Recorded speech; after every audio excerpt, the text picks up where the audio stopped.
Hello everyone, welcome to exam ट्रेजी।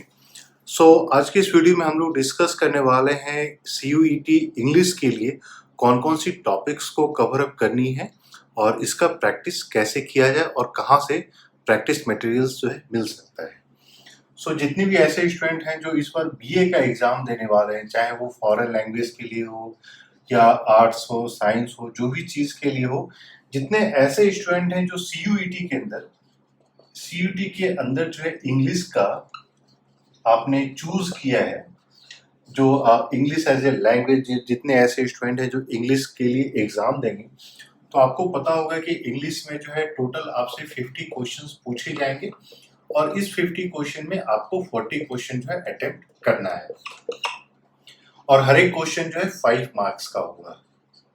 5 marks का होगा। JNU, IFLU, इन सब में जो है ये एक कंपलसरी सेक्शन है जहाँ पे आपको इंग्लिश का एग्जाम देना ही होगा। वहीं अगर दिल्ली यूनिवर्सिटी की अगर हम लोग बात करते हैं तो आप इरिस्पेक्टिव ऑफ कौन से कोर्स के लिए आप अप्लाई कर रहे हैं, आपको एक लैंग्वेज जो है चूज करना ही होगा।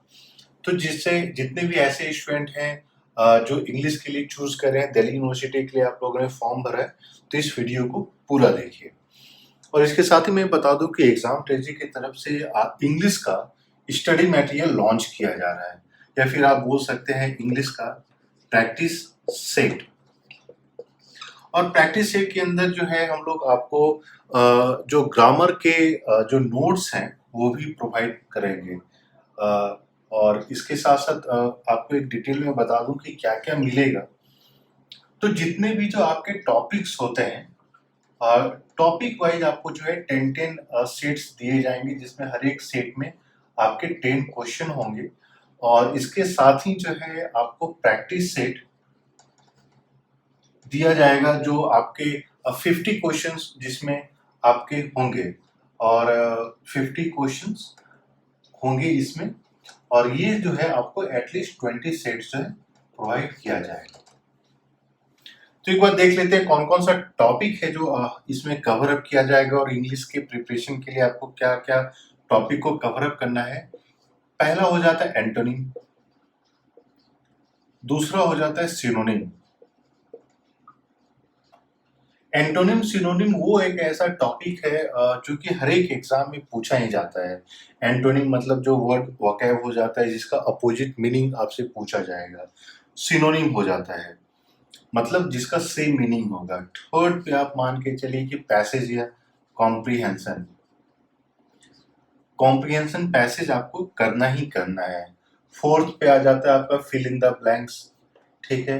फिफ्थ पे आ जाता है आपका idioms and phrases, idioms and phrases. Sixth पे आ जाता है आपका स्पॉटिंग एरर, स्पॉटिंग एरर।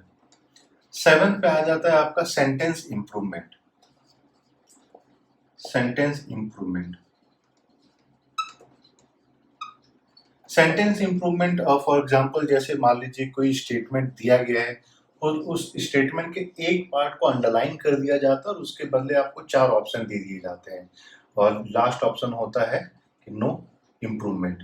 तो इसमें बेसिकली आपको आइडेंटिफाई करना है कि कौन से पार्ट को या ऑप्शन में जो 3 आंसर दिए गए हैं क्या वो रिप्लेस कर सकता है, और कोई रिप्लेस नहीं कर सकता है तो फिर आपको नो इम्प्रूवमेंट जो है डालना पड़ जाएगा। तो ये हो जाता है आपका सेंटेंस एरर। इसके साथ साथ आपका जैसे हम लोग ने JNU के केस में लास्ट ईयर देखा था कि स्पेलिंग मिस्टेक। तो स्पेलिंग मिस्टेक में क्या होता है यूजुअली कि आपको 4 ऑप्शन दिए जाएंगे और आपको आइडेंटिफाई करना पड़ेगा कि इन चारों में जो है करेक्ट ऑप्शन कौन सा है। इसके साथ साथ आपको क्वेश्चन दिया जा सकता है एक्टिव और पैसिव वॉइसेस का। इसके साथ साथ आपको जो है देख लेना पड़ेगा डायरेक्ट एंड इनडायरेक्ट स्पीच को लेकर। फॉर एग्जांपल क्वेश्चन में कोई एक स्टेटमेंट डायरेक्ट स्पीच में दे दिया जाएगा और उसके बिहाफ पे जो है आपको 4 इनडायरेक्ट स्पीच के स्टेटमेंट दे दिए जाएंगे और बेसिकली आपको बोला जाएगा कि इसको ट्रांसलेट कीजिएगा डायरेक्ट स्पीच को तो इनडायरेक्ट स्पीच में, या आपको दे दिया जाएगा एक्टिव वॉइस और बोला जाएगा कि इसको पैसिव वॉइस में ट्रांसलेट करना है तो कौन सा ऑप्शन जो है करेक्ट हो सकता है। तो इस तरीके से आप देखिएगा कि कुछ कुछ ऐसे टॉपिक्स हैं जिसको आपको कवर अप करना ही करना है। कॉम्प्रिहेंशन से मान के चलिए कि आपके अराउंड 10 क्वेश्चन जो है पूछे ही जाएंगे। बाकी जो अलग अलग सेक्शंस हैं तो ऑन एवरेज मान के चलिए 5 क्वेश्चंस आपको पूछा ही जाएगा। और जैसे हम लोगों ने देखा था जो जनरल टेस्ट है उसमें सेक्शन वाइज आपको दे दिया गया है कि 5 डिफरेंट सेक्शंस में डिवाइड कर दिया गया है और हर एक सेक्शन से आपको 12 क्वेश्चंस आंसर करने हैं। लेकिन इंग्लिश के केस में कोई भी इस तरीके का सेक्शन वाइज डिवीजन नहीं रहेगा। ये नहीं कि आपको एंटोनिम से मिनिमम इतना सॉल्व करना ही करना है। इसमें क्या है कि टोटल 50 क्वेश्चंस आपसे पूछे जाएंगे और उसमें 50 क्वेश्चंस में एनी 40 आपको जो है आंसर करना है। तो जितने भी ऐसे स्टूडेंट हैं जो इस बार प्रिपेयर कर रहे हैं और आप जैसे कि जानते हैं इंग्लिश का वेटेज जो है इंक्रीज हो गया है, इसीलिए बार बार स्टूडेंट के कॉल या मैसेज आ रहे थे कि इंग्लिश को किस तरीके से प्रैक्टिस करना चाहिए, कौन से क्वेश्चंस को प्रैक्टिस करना चाहिए। तो हम लोगों ने सोचा कि एक जो है सेपरेट इंग्लिश के लिए ही अब प्रैक्टिस मटेरियल लॉन्च करने का, जहाँ पे आपको ये सारी चीज़ें जो है प्रोवाइड की जाएगी।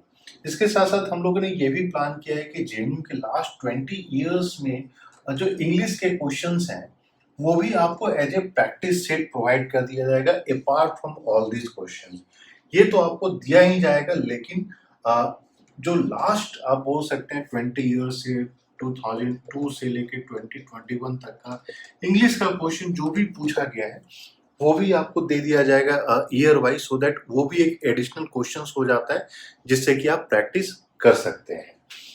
इसके अलावा एग्जाम ट्रेजरी ने ये किया है कि एक हम लोगों ने सीयूईटी का चैनल बनाया ऑन टेलीग्राम, जहां पे ऑन एवरेज हम लोग हर एक दिन जो है क्वेश्चन पेपर डाल देते हैं एमसीक्यू के रूप में, और आप उस टेलीग्राम चैनल को भी ज्वाइन कर लें और आपको जो है प्रैक्टिस के सारे क्वेश्चंस आप वहाँ फ्री ऑफ कॉस्ट जो है डेली प्रैक्टिस कर सकते हैं। आपको अगर मान लीजिए नहीं पता है तो आप हम लोग को कॉल या मैसेज कीजिए ऑन 8448878849। इस पे आपको कॉल करने से सारा इंफॉर्मेशन हम लोग प्रोवाइड करेंगे। और ये जो प्रैक्टिस सेट हम लोग इंग्लिश का प्रोवाइड कर रहे हैं, अगर आपको ये प्रैक्टिस सेट चाहिए तो इसके लिए आपको सिर्फ 300 ही पे करना है। ऐसा भी नहीं है कि आपको जो है बहुत ज़्यादा पैसे पे करना है, सिर्फ 300 में ये सारा चीज़ ही आपको मिल जाएगा। और मोस्ट इम्पॉर्टेंट है कि ये सारे क्वेश्चंस जो हैं वो इंटरलिंक्ड नहीं है। इंटरलिंक्ड इन द सेंस कि ये सारे सेपरेट रहेंगे, ये क्वेश्चंस आपके सारे सेपरेट रहेंगे। और आने वाले समय में हम लोगों ने ये भी प्लान किया है कि प्रैक्टिस सेट करने के बाद जो है आपको मॉक टेस्ट हम लोग प्रोवाइड करेंगे, मॉक टेस्ट इंग्लिश का। और ये जो है पूरे कंप्लीट इंग्लिश का एटलीस्ट जो है आपको 5 मॉक टेस्ट भी इसी के अंदर मिलेगा आपको। ये प्रैक्टिस सेट के अलावा 5 मॉक टेस्ट, जिसको कि हम लोग बताएंगे कि किस किस दिन हम लोग ये लॉन्च करेंगे। मान लीजिए एक डेट को बताएंगे कि इस डेट को इंग्लिश का मॉक टेस्ट स्टार्ट होगा, उस डेट को ये सेकेंड मॉक टेस्ट होगा। तो डेट के अनुसार से भी आपको सारी चीज़ मिलते चली जाएगी। और इसमें हम लोग ये भी बताएंगे कि कितने स्टूडेंट हैं, कितना वो आंसर कर पा रहे हैं। क्योंकि आप देखिए कि टोटल जो है आपको 100 क्वेश्चन जेएनयू के केस में या एफयू के केस में करना है, जिसमें 40 जो है आपका वेटेज जो है सिर्फ इंग्लिश को लेकर हो जाता है। तो कंपटीशन थोड़ा-सा अब जो है, अब देखिएगा तो कंपटीशन में इंग्लिश का वेटेज और ज़्यादा इंक्रीज हो गया है। तो पहले की तरह जहाँ देखते थे कि यूजुअली अराउंड 25 क्वेश्चन पूछ लिया जाता था, लेकिन अब वेटेज 40 क्वेश्चन का हो गया है। दिस मीन्स 40% जो वेटेज है वो सिर्फ और सिर्फ इंग्लिश को लेकर है। तो इम्पॉर्टेंट हो जाता है कि इंग्लिश में आप कितने ज़्यादा मार्क्स स्कोर कर सकते हैं। और ये चीज़ हम लोगों ने पहले भी देखा था लास्ट ईयर तक। अगर आप एंट्रेंस के बाद जो है मार्क्स और एडमिशन दोनों के पैटर्न को चेक कीजिएगा, तो जितने ऐसे स्टूडेंट होते थे जिनका इंग्लिश में अच्छे मार्क्स आते थे, उनका सिलेक्शन का चांसेस ज़्यादा बढ़ जाता है। बाकी एग्जाम ट्रेजरी की तरफ से जो क्लासेस चल रही है उसको अगर आपको ज्वाइन करना है तो आप लोग इस नंबर पे कॉल या मैसेज कीजिए। क्लासेस के बारे में भी सारा इन्फॉर्मेशन आपको प्रोवाइड किया जाएगा और 100% जो सीयूईटी का प्रिपरेशन होता है वो सारा आपको कराया जाएगा। इसके अलावा आपके पास कोई और भी क्वेरीज है तो वो भी आप अपने क्वेश्चन क्वेरीज को पूछ सकते हैं। एग्जाम ट्रेजरी की तरफ से उन सारे क्वेरीज को भी एड्रेस किया जाएगा। और अगर अभी तक आपने चैनल को सब्सक्राइब नहीं किया है तो प्लीज चैनल को भी सब्सक्राइब कर लें, सो दैट जो भी लेटेस्ट अपडेट है वो सारा आपको मिलता रहे। तो अगर ये वीडियो पसंद आया तो प्लीज़ वीडियो को भी लाइक कर लें और अपने दोस्तों के साथ भी शेयर करें, सो दैट उनको भी हम लोग जो भी चीज़ बताते हैं उनको भी ये सारे बेनिफिट्स मिलता रहे। So thank you and we wish you all the best.